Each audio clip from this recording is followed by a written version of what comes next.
Alors Jesse Livermore, donc vous savez qui c'est? C'était le plus gros, c'est considéré aujourd'hui comme encore le plus gros trader du monde en fait. Hein. C'est lui qui dans les années 1900, début 1900, a fait des millions. Jesse Livermore. C'était un trader action, ok.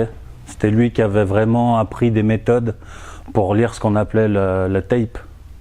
Donc c'était la bande. En fait, c'est un peu comme le time and sales aujourd'hui, si vous voulez.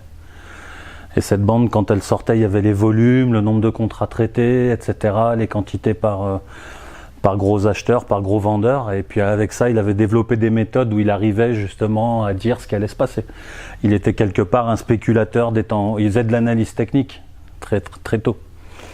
Donc on peut le voir comme ça. Et lui, il disait justement qu'en fait, j'ai toujours gagné de l'argent lorsque j'étais certain d'avoir raison avant même de prendre position.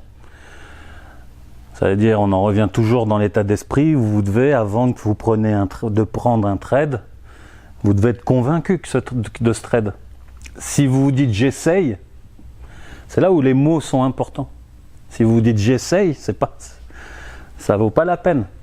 Ça va dépendre où en est votre PNL déjà aujourd'hui. Mais en réalité, si vous êtes à 0 ou à moins quelque chose et au bord de votre stop loss journalier, vous devez en aucun cas prendre ce trade, en dire j'essaye. Non.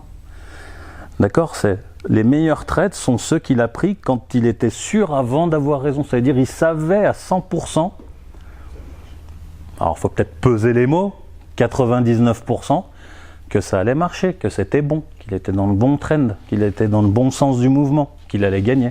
Ok ? Donc ça c'est vachement important. Ce qui me faisait perdre, c'était de vouloir prendre sans cesse de nouvelles positions. Je reviens un petit peu finalement à ce que tu as fait ce matin, Daniel. Tu te rappelles, tu as fait un premier trade, il y a eu le cas aussi JC. Premier trade, perdant. Derrière, trade. Quand on parle de trade, je parle pas de 50, mais je parle déjà quand on en fait 3 derrière, c'est pas normal. Encore une fois, si vous avez perdu, on est des scalpers, donc un trade ça dure moins de 2 minutes, on est d'accord avec ça. Si le trade vous l'avez perdu, un trade perdant, c'est-à-dire que vous avez atteint votre limite, votre stop loss sur ce trade. On va dire, on a souvent parlé entre 5 minutes, enfin 2 à 5 minutes et 5 ticks. Si vous avez atteint 5 ticks, c'est pas normal. Dites-vous le bien, c'est que c'est pas normal. C'est-à-dire qu'à un moment donné, vous êtes déjà peut-être dans le mauvais sens du trade. Ou du marché, tout simplement, de la tendance journalière. Donc quand vous perdez un trade, faut se lever, il faut aller souffler. Le prochain qu'on refait, si on a fait une tentative avant 9h30, ce qui peut arriver, hein, des fois on voit une bonne opportunité, ce serait aussi bête de la rater. Mais si par contre ce trade-là, il a été perdant, faut prendre la pause, on se lève, et puis on va faire autre chose. Ok ? Et puis ensuite, il avait une deuxième phrase, c'est le besoin d'agir sans cesse et sans raison valable qui est la cause de tant de pertes à Wall Street, même chez les professionnels. Donc, on est d'accord, c'est le besoin d'agir sans cesse et sans raison valable qui est la cause de tant de pertes à Wall Street, même chez les professionnels. Ça veut dire quoi? Ça résume un peu la deuxième partie de ce qu'on vient de discuter de la première phrase. Tout le temps, pourquoi on perd? C'est parce qu'on est sans arrêt dans l'esprit de se refaire. Il n'y a rien de plus frustrant, même chez quelqu'un d'humain, de se dire « je suis en train de perdre, j'ai perdu, je ne peux pas perdre. C'est 9h le matin, je suis déjà en perte. » Et on a envie de se refaire, forcément. C'est humain, celui qui dit non. Je vais rebondir sur quelque chose. Vous avez vu tous le film Seven? Ok? Il y a les 7 péchés capitaux dedans.